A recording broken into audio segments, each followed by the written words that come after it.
Welcome to the Alternative Investment Podcast. I'm Andy Hagans, and today we're talking about closed-end funds, BDCs, interval funds, and all kinds of exciting product structures and a very unique strategy that my friend John Cole Scott uses to generate alpha for his clients. John, welcome to the show. It's great to be here. And I'm gonna it's not a warning, it's more I want to tell my listeners John is his knowledge, because I had a prep call with you, John. It is drink. You use the phrase drinking from a fire hose, and it is like in a good way. And so I want to soak up as much as I can with this episode. I want our audience to soak up as much as we can about closed-end funds, BDCs, interval funds. But before we get into all that exciting stuff, because I know you have some very unique strategies, I am wondering how you got your start. Could you share with us how you got into finance, or even into this little, could we call it a niche in the world of finance? It is. So, I'm an undergrad psychology major from the College of William and Mary in Virginia, and my father happened to go to university with a guy that also invested his lawn mowing money in the 50s in the stock market, and they thought the Beta House in Walla Walla, Washington was too rowdy, so they got an apartment together. Fast forward about 10 years, Eric Bergstrom has picked up some resources working at the American Express funds back in the 60s, and the bear market of the 70s. Oh, and my father got married after being in the Coast Guard and a journalist in London, and he needed to have a regular job for a family. So he became a financial advisor. His grandfather had been a financial advisor in Richmond, a fifth generation back to the 1860s here in Richmond. And so there's the bear market of the 70s. I don't think either of us were alive for that, the bear market part. I don't know your age exactly, but it was tough. And a closed-end fund is not a new investment. They actually go back to 1893 in the New York Stock Exchange. So they're definitely durable and been around for a while. But there was a venture equity closed-end fund, publicly traded, called Diebold Capital, and it listed, and then the stock market blew up. So let's say the NAV was $10. It fell to under $5. And then because closed-end funds have this really interesting relationship, the net asset value, just like the other funds you're probably used to, is typically reported daily. But the market price, the way you buy or sell, the liquidity component, isn't at the fund sponsor level. It's actually the free market. Like you buy any ETF, any stock, anything that's publicly listed, it can dislocate on the downside and dislocate on the upside. And so basically it went to roughly a 50 discount. So imagine for under $2 and mid-change, you can buy a $10 recent IPO. And Eric had enough money, he bought over a third of the stock. My father, family, friends bought another 10 or so percent, and he became a board member of this closed-end fund that he just was starting to learn about. Now I'm going to fast forward a long way. Go to the 87 crash, and he had focused more on these funds. He had started, worked in the space, added more of them to his client portfolios, but it was maybe half of what he did. He still would do other things in the market as it made sense for his clients as a registered wrapper stockbroker. But when that crash happened, he decided, you know what, I'm a writer. I want to highlight this thing that I know more than other people. So he started a newsletter called the Scott Letter Closed-End Fund Report. And I do remember as a young child licking envelopes for slave labor to help start that business. And it never probably made a profit, but what it did is it gave him an audience, and it gave him recognition for doing good work as a journalist and an investment manager, even way back when. So then in 1991, when my father was 54 years old, he co-authored a book on closed-end funds with a finance professor that was a durable college-level book. Again, I read it in high school, and it was my dad's version of having me drink from a fire hose, as a 17-year-old.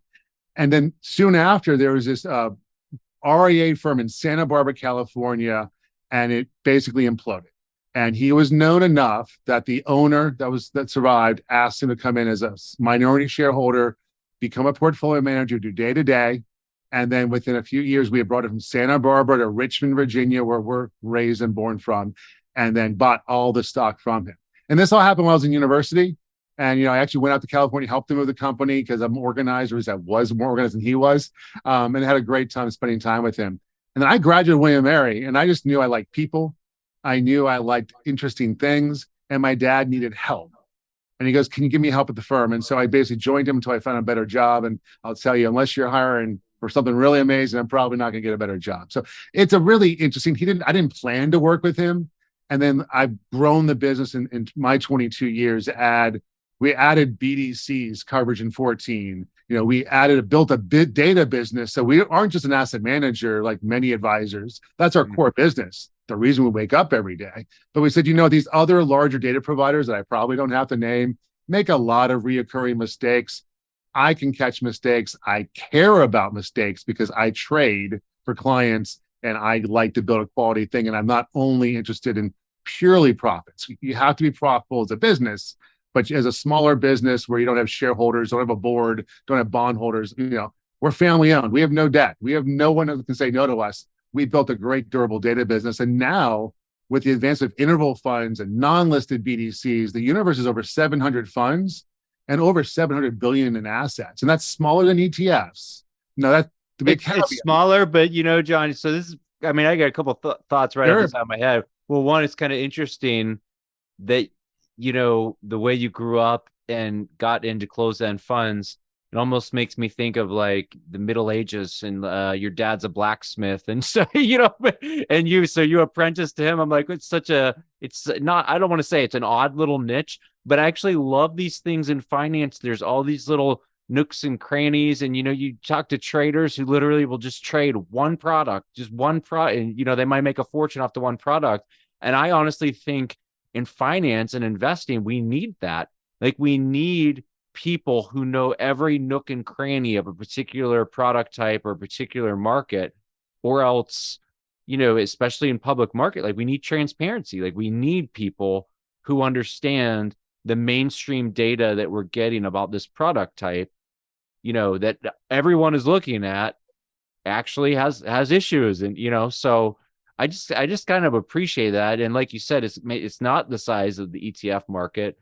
On the other hand, do you think that the fact that it's a little smaller, I mean, it almost, to me, that can almost be a good thing, because if it was a bigger market, you'd have a harder time being a small business and kind of, cornering that market. It is. I kind of say, because we are 4 W-2 employees. We've grown to be 3 programmers and 7 analysts on our data team, and then have tremendous vendors as any good small business can have to fill in the gap.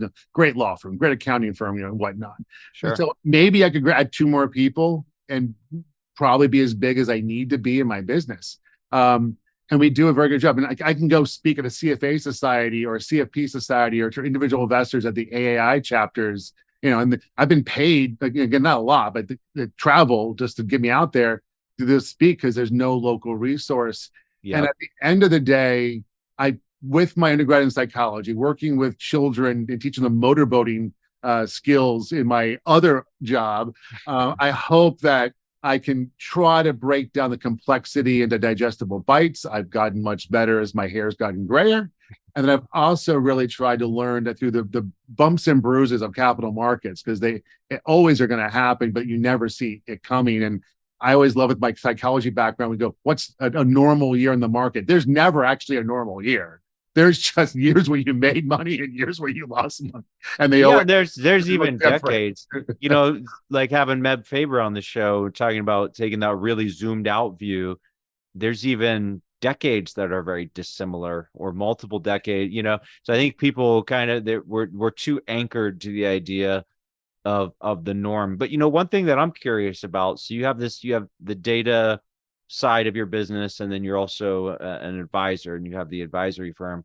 Are your clients coming to you because they're already sold on the idea of closed-end funds and having them in their portfolio, or are they coming to you just because of your general reputation, and then you sort of educate them on the benefits of closed-end funds? So I have a peer firm where it's much more the latter, where basically they happen to be a quant manager in closed-end funds, but like they meet their friends through synagogue and neighborhoods and just chatting with people because they're friendly, intelligent folks. Sure. When we bought the firm and moved to 3,000 miles, I recognized my dad's book and the newsletter. We could have rebranded the firm, Scott and Scott, or put our names on it. Like, let's keep a name. It's obviously older and it's not tied to one human. You can always add partners and grow over time. So most people now find us. I've always, because my father's time in the press, really tried to partner for perspective in educating with data and comments for the press, helping those sources. I'm a small business. We don't have the large marketing budgets of large asset managers with wholesalers and deep resources. So I've learned to focus on help the press, and they usually get it right. And people Google the word closed-end fund. The organic search traffic alone, and this is a fun time. Our main website is cefadvisors.com. It's about to turn 20 years old. It is horrible, but you don't have to have the best website if generally older people are finding you and just pick up the phone and call you. Like this phone will ring and a retired dentist or engineer from California or New Jersey or Florida will give me a call. Goes, yeah, so either I own a lot of funds and I'm a do-it-yourselfer and I'm trying to decide when I get too old and too looking to not have me on the line. I want to go see my grandkids every weekend. Like many closed-end investors spend the weekend catching up on their work. And so I'd say that's much more as we are more of a national brand. We're not a huge, we're a little under $200 million in assets. We've raised about $500 million in a UIT fund of BDCs. That's been the last 8 or 9 years. We have a 65% of revenue is still, fee-based. That's the core of our firm. But the data research, people spend thousands of dollars a year for a daily spreadsheet, a weekly or a monthly, because we already need to collect it to do our job. We just, I tell people we found a way, and telling them that other people pay for the tool I need the most. And for your main business. Well, it's interesting talking about, a 20-year-old website. Actually, I love that. I think there's a lesson there, really, with entrepreneurship and branding. I don't know where the phrase came from, but the riches is in the niches. And if you can, just as a strategy, if you can stick to one thing, and I don't want to say doggedly, but consistently, and at a certain point you become associated with that, with that one thing. So I think there's definitely something to that. And it's interesting with alternatives. Like this show covers alternatives. There's so many different kinds of alternative investments. The whole industry right now is undergoing tremendous growth, tremendous inflows of assets. It really has been for the last decade or more. But I feel like some of these products are kind of in the next generation version of, next generation of BDCs, next generation of interval funds, next generation of certain types of REITs. And so it's kind of cool to see, probably what was some people's vision 20, 30 years ago.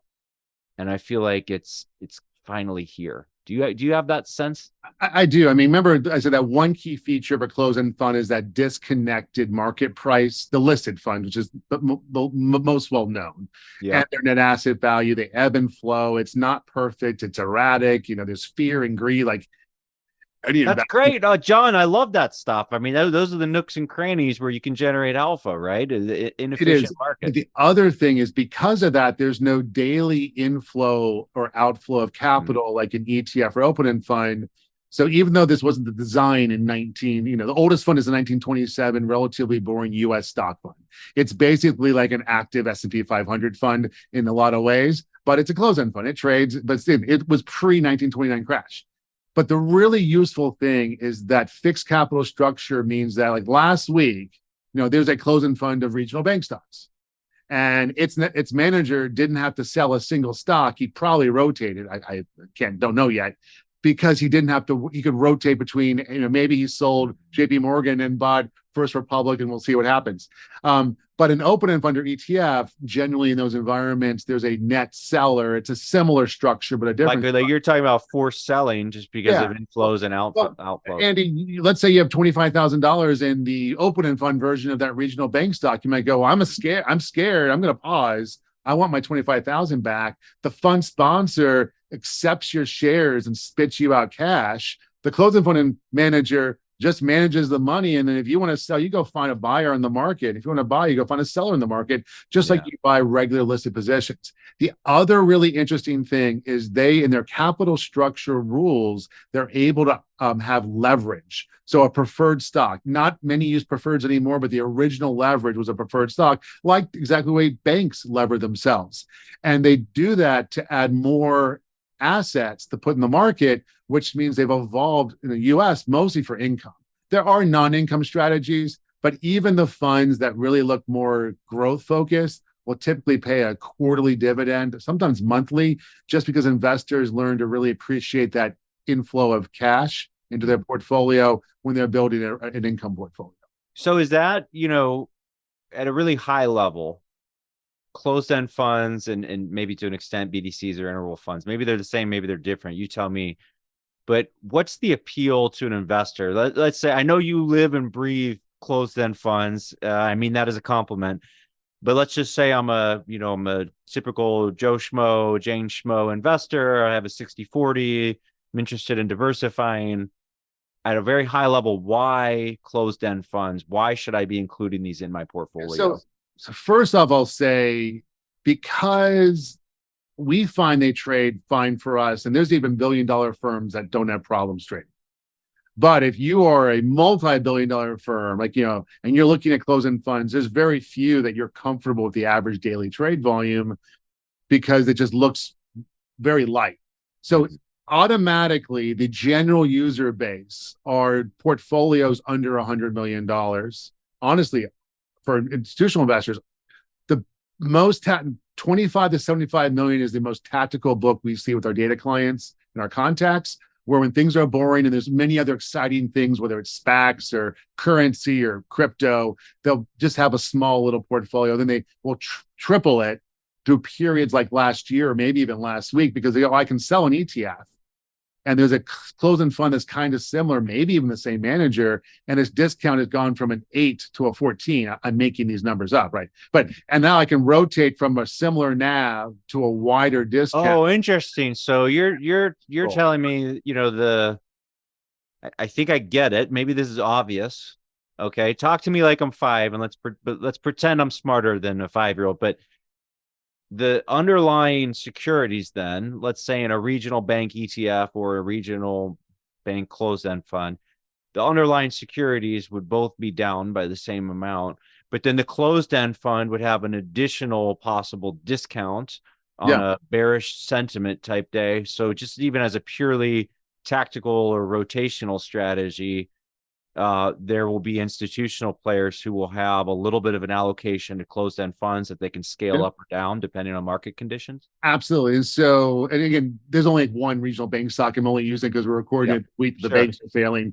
Much more common are like credit risk focused funds, so high yield, multi-sector, CLO, senior loan, and then BDCs are a modification of the 40 Act from 1980, but gained traction after the great financial crisis. They're basically $25 million or less loans to small U.S. businesses, and it allows you can take $5,000 or $500,000 and buy X shares of that BDC, and it's in your portfolio, and you got liquid exposure to quarterly marked private loans. And those things generally yield, 8 to 10%. But with last year's pullback, the increase in yield there, because their assets are like variable. They're so like BDC, you could almost think of it like a junk bond type risk income, but it's not a junk rated giant corporation. It's just a small or it's a mid-sized business or whatever. Most of them have at least $500 million of assets. The largest have very few have over 10 billion, but there's a few with 20 or 30. I mean, there's some large, like GSO Blackstone, large credit manager. Ares Management, large credit manager. They're the two largest on the listed and the non-listed side. And so you have that exposure, but the difference is like 90% of the loans are typically variable for 90+% of those BDCs.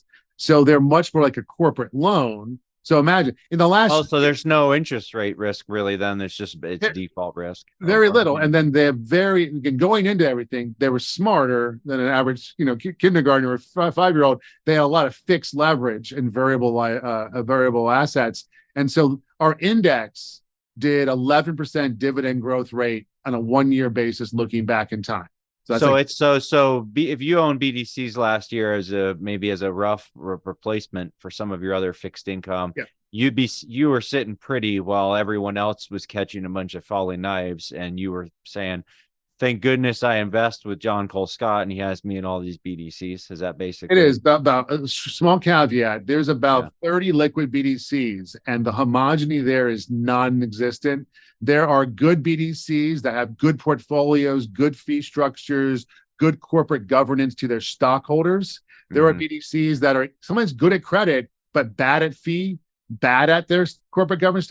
And so there's a very different outcome. Last year, BDCs were down 10% total return, but to say that they yield 10%, they were down 20, they were still down 20%. Okay. This is where our client base is potentially different than some of the advisors we talk to.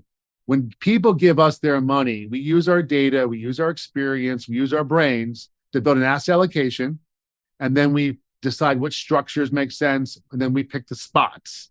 But then we focus on income in a risk or tax optimized output. And then our database can produce reports that prove and project. So we don't like being down. Nobody does. Our diversified strategies were down 11 to 13% last year, total return after fees. I mean, we have 16 different types of investments. I can definitely, my liberal arts schooling comes through in how I run our firm. We have a lot of different ideas, but we just like to build what people need. And some investors are 50 that hire us, some are 90.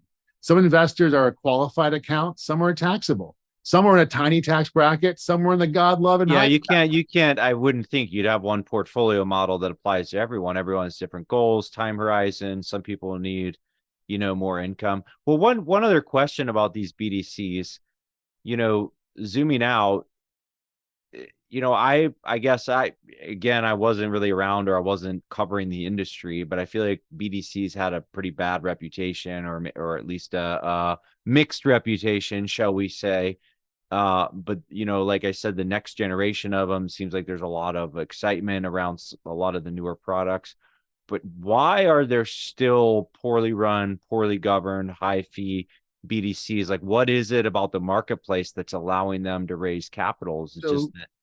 a couple of things. Because they're yield focused, their shareholder base tends to be on platforms like Seeking Alpha, where very intelligent people can write about BDCs, and your pet monkey can write about BDCs, and then insert other investment there. Another thing is, back in 2014, there's a ruling for indices that have funds in them that were BDC funds, because BDCs are closed-ended management companies. They're 40 Act funds. They just look a little different. They act a little hairier than a regular muni bond closed-end fund. But if there's a 2% expense ratio, and that's not the answer, it has to be weighted in the acquired funds fee. And that might confuse most retail, but it meant the FAT card for an ETF that included BDCs had a higher expense ratio. And just for giggles, I went to the exchange conference last February in Miami for ETFs, because I have friends down there. It was warm, and I can always learn something. And it's so interesting that ETFs, in my experience, seem to only be sold on like tracking error, expense ratio, versus closed-end funds tend to be sold. How wide is the discount? How high is the yield? How good is the manager? And so those removed a lot of institutional investors from BDCs. And so that means there's less smarter people voting their 13 filings, which is the way that larger institutions can say, you're a good manager, you're a bad manager, improve this, hurt this. There's a few activists in this. So you're basically saying there's retail investors, they're looking for income, and that maybe I'm on Seeking Alpha or Twitter or whatever, who knows. And on paper, this BDC looks great because the yield is this or that, but the fees are very high. Whereas in ETFs, if you don't, and I covered the ETF space many years ago, and I mean, it was the case even then when we started ETF database and we were building out our database covering that world. Even then, if you didn't have a competitive product, you didn't survive. I mean, maybe there were the first 50 out of the gate that had the good ticker names, etc. But really, even in the second wave, and we're probably in the fourth or fifth wave of ETFs now, but even in that second wave, if you did not have a very competitive expense ratio and good index and pretty good liquidity, you were just going to get squeezed out of the market by Vanguard, by Schwab, by these bigger players. So sounds like there's not that kind of a market dynamic in the BDC industry. It isn't. And at the end of the day, I mean, it's a lot of people are attracted to yield. And we always try to use the phrase dividends at a closed-end fund and a BDC are policies set by a board of directors that then the portfolio managers team have to execute towards. And then some funds move their dividend policies all over the place. Some keep it the same, even if they're eroding capital and giving you back your own money, in my opinion. Mm-hmm. They just hold it the same. And unfortunately, imagine two credit managers. One goes, okay, our leverage is this, our earnings are this. Let's move this up 1 cent. Let's move this down 2 cents. Let's ride the waves of the movement of net investment income from our investments and the costs from our liabilities. Just like if you're in a household and suddenly your gas prices go down, you can spend more somewhere else or save more. And if like your restaurant prices go up, you've got to balance things out over time. And what's interesting, the funds that do that sometimes trade worse because people see change and nobody likes change. And there's a couple of funds, and I maybe don't go to funds on this podcast, but that have never changed their dividend policy. And people say, thank goodness for this fund. They've never changed it. And I go, yes, but what'd you pay for it? What's it worth now? And John, I feel like you're almost telling me that investors in BDCs tend to be this is close to be dumb. Well, I would say so. On average, they have more likely to have a college degree and have more money. But as you know, that doesn't mean you're not smart at investments because we're all humans, we're all psychological, emotional. A lot of emotion in investment. Yeah, you're preaching to the choir, John. I mean, I work with private equity funds and I work with sponsors, and I try and always scream from the rooftops. Underwriting's important. IRRs are important. All this stuff is important. But human beings, investors, even at the institutional level, even at the RIA level, we all have emotions. We all have psychology, and we don't make decisions based on rational logic 99 times out of 100. It's not that those things aren't important. Pro forma, risk, underwriting, all that's important. But that's not, at the end of the day, that's really not what sells funds. It's not what sells securities. Usually it's a story, or what you're talking about with, a story of a consistent dividend. It's simple, and it people will latch on to something like that, right? And I was talking more about closed-end funds there than BDCs, but it's about 50 listed BDCs, about 450 listed closed-end funds. It's about a 500 universe world. And there's always moves, but there are funds that I expect until my dying days will never cut that dividend. Like they will take the ship down because they don't know what to do if they've done it. That's their brand. I mean, if that's your brand and that's what everybody knows you for, then it's almost like, I see the logic that you would fall on that sword, go down with the ship. And so hopefully a simple concept for your listeners that are dabbling in closed-end funds, I would say definitely, the dividend policy is a policy, not that promise like you bought a bond, it has to pay your coupon every 6 months or bankrupts. And that premiums aren't always bad.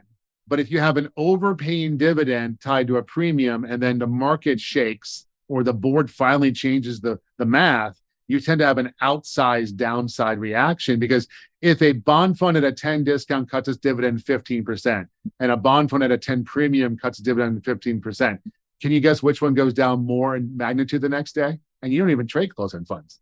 You could probably get. Yeah. So, okay. These are fairly, what's the word I'm looking for? Esoteric. I mean, for everyday investor, these are a little bit more there's a little bit more to wrap my head around.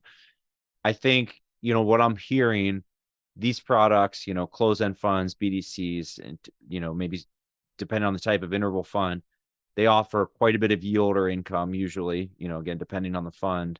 But then there's also, because of the idiosyncrasies or the nooks and crannies of the market, opportunities for inefficiencies and therefore opportunities to generate alpha. And to be a contrarian, because so imagine if last year energy was kicking butt, but the year before it wasn't. So there are fatter discounts and beat up NAVs. And then last year, real assets had a bad year. And so did munis because duration risk is real. And I don't know this year's outcome, but we're overweight munis as it makes sense for the client's income, risk, personality, and overweight real assets because we love to be a contrarian because we don't have to be we don't daily trade. We can trade daily, but we're not daily trading for any one client. We're So not. John, you're a value shopper. It sounds like to me. Like, so REITs, publicly listed REITs right now, or publicly traded REITs, they're Well, often trading at a pretty big discount well, compared the to. real estate closed-end fund. So I mean, REITs Oh, are, okay. and so there's about 15 REIT real asset closed-end funds in the listed market. And Hmm. then I mean, we love the liquidity of the listed market. And some funds can have 5, 10, 15, 20% private exposure, which you cannot do over 15% in an open-end fund. And sometimes you really want to be in those private companies because so many companies are not becoming public or going public later. You're missing out on so much of that trajectory.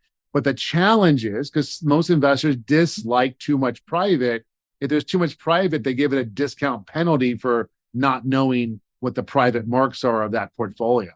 However, there's newer funds, not new, they're 1989, but newer growth have been in interval funds where you actually, it looks and feels like an open-end fund. You can inflow daily. It can be 80% private equity, private debt, and they only offer typically 5% of liquidity a quarter. And the board could vote for 2% more if they wanted to. And that's a great way to get large outsides, illiquid investments in a way you can monitor it regularly and not those normal lock-ins. You can do $5,000 for most funds. So it's not a private fund. It's not a. Well, okay. I wanted to ask about interval funds, and I had another guest on recently. We were talking about BREIT, and so some of these products, whether interval funds or intermittent liquidity products, as you mentioned, that 5% redemption limit, quarterly, or whatever that limit may be, a monthly limit, redemption limit, or quarterly, or both. My I don't want to say my objection, more my question is, how are they being sold to the retail investor? What is the retail investor's understanding of them? Do they truly understand intermittent liquidity? I think in the human mind, you can kind of round that up to saying, oh, it's liquid, but you're forgetting about the intermittent. And then now Yeah. I use the phrase, are these things half pregnant? It's like either you're liquid or you're illiquid. If you're intermittently liquid, then I would say, well, that's not really liquid, because really, when does the liquidity matter? It matters in a bear market, or it matters in times of volatility when things are going bad. And so if the liquidity disappears or is very limited when you need it most, then to me it's like, okay, maybe semi-liquid, or or just in the human. And again, I have no problem with issuing these types of funds as long as it's communicated what they are and how they work. So to me, that's really the challenge. Do the retail investors understand what happens in times of market turmoil to these products? So a couple of things. It took us years to actually even consider interval funds. And then really what happens, we started seeing managers that we liked their other funds, their listed funds, bring, like PIMCO, which is a well-known asset manager in the closed-end fund space with taxable credit and miscible, brought out PFlex. And suddenly most of their closed-end funds were at premiums. So you're paying $1.10 per net. So now the question, and the expense ratios are essentially the same. Asset allocation's a little different, and leverage is a little bit less, but they're very much, sisters, not cousins or neighbors. And Yeah. so you could say, I could take $1.10 to buy $1 of a publicly liquid investment, where $1.10 could become 90 cents in a down market, no guarantees. Or I could spend $1 on a fund where it's going to stay $1 and move with the actual portfolio's work, but I have to be willing to worry about the liquidity. So this is how we address it. Some clients, we talk about interval funds and what they are, and we can drop your volatility with downside discount volatility by having overweight interval funds. Now, overweight to us is 15 to 25%, because I don't think any investor should be all illiquid anything, because everyone has unexpected things in their life.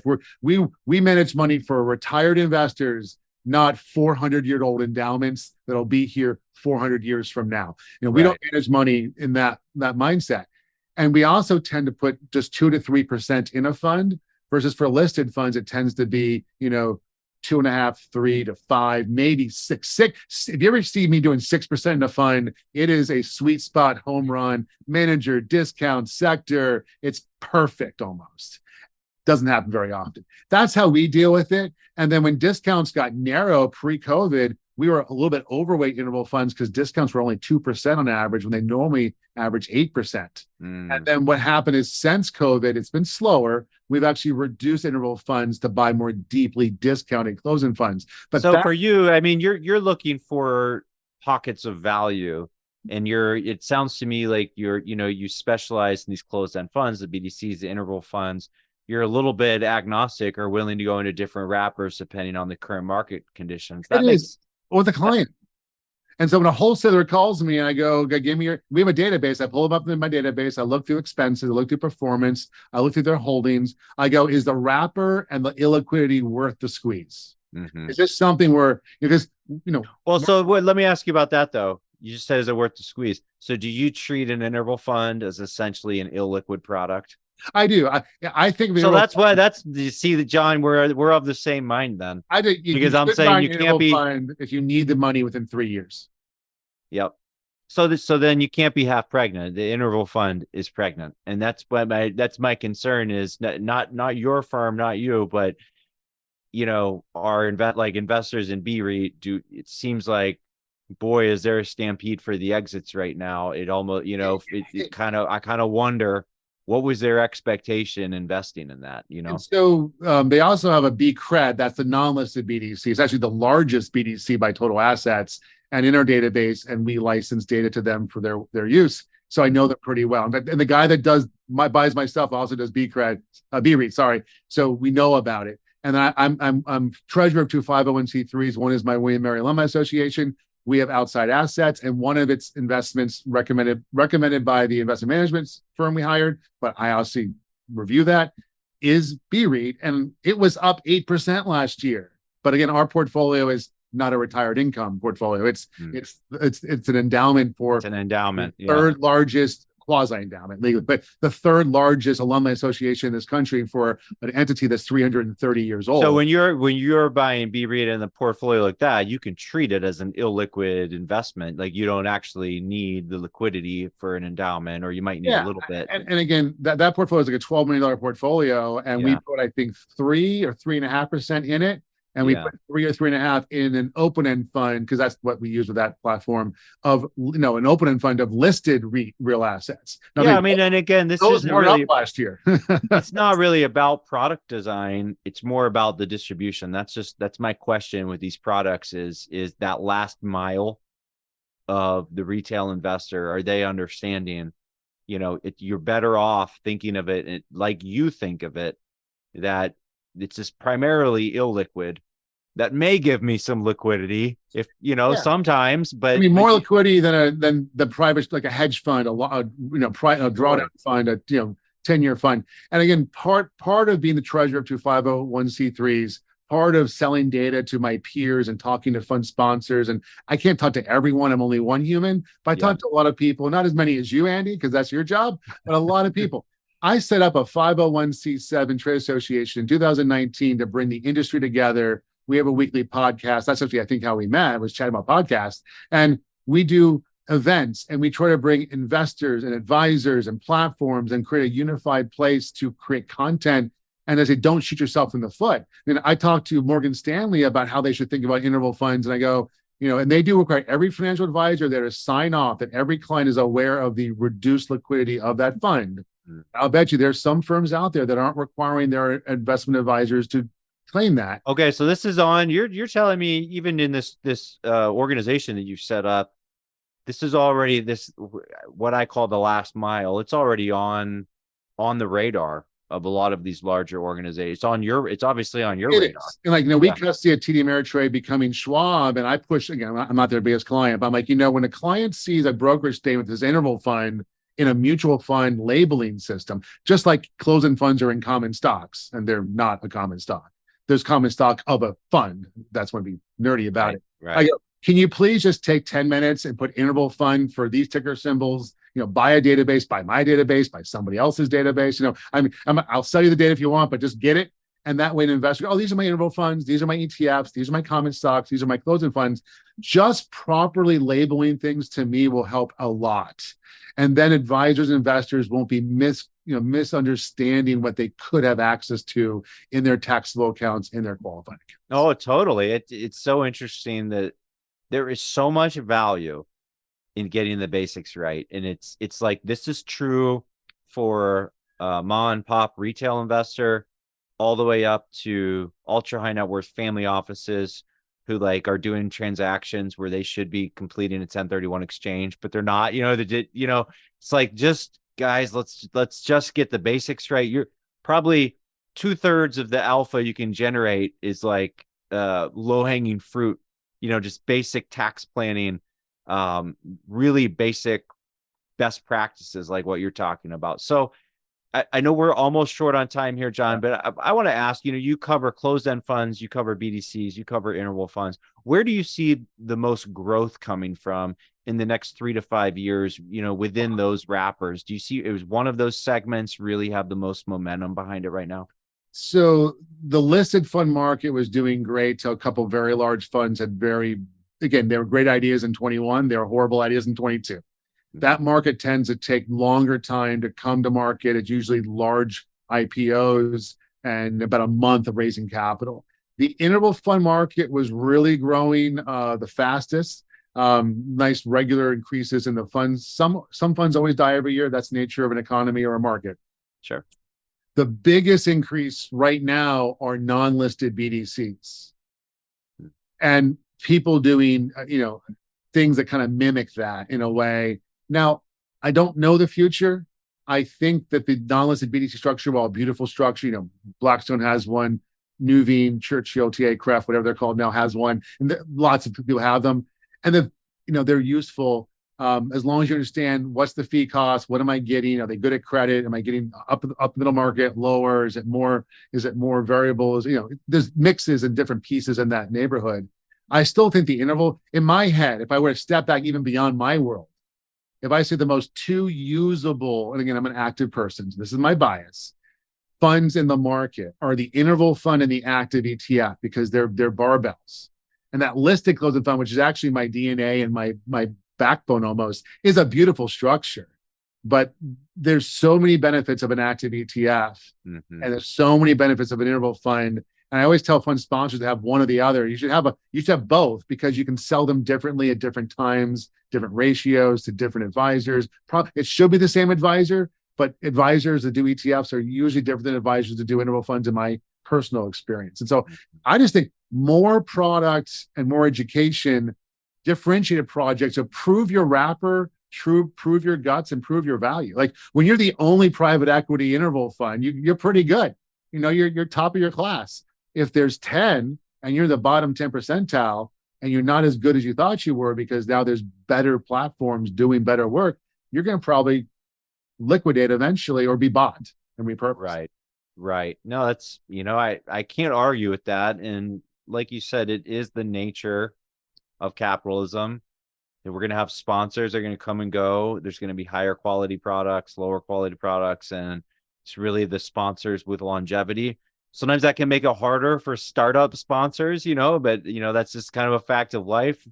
I think it's fair for investors to look at track record and to evaluate players that are consistently bringing quality products to market at with fair fee structures and proving themselves over time. John, I can't thank you enough for demystifying this stuff. I still don't I can't say that I totally understand all of these product types, but I'm a heck of a lot closer to understanding them. For those that want to dig in, April 19th, I think at 2:00, we do a quarterly research call covering all of this. There's a live session that's replayed. There's a 60 content slides. So this is your fire hose if you like what you've seen so far.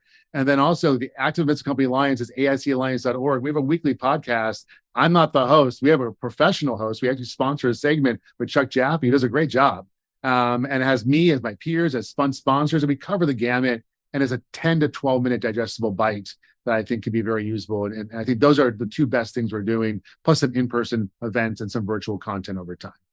So, John, where can our audience of advisors and high net worth investors go? What's the main website they should check out? For what pays my bills is cefadvisors.com, and our research site is cefdata.com, but you can link right off the first to the second. And to my separate legal structure, that's my nonprofit, it's aicalliance.org. And that is, and again, that's actually a brand new website. It shows you what I can do if I have to. I love it. I love it. I'll be sure to link to all of that in our show notes, which are always available on wealthchannel.com. John, thanks again for joining the show today. Andy, appreciate the invitation. I hope to chat in the future.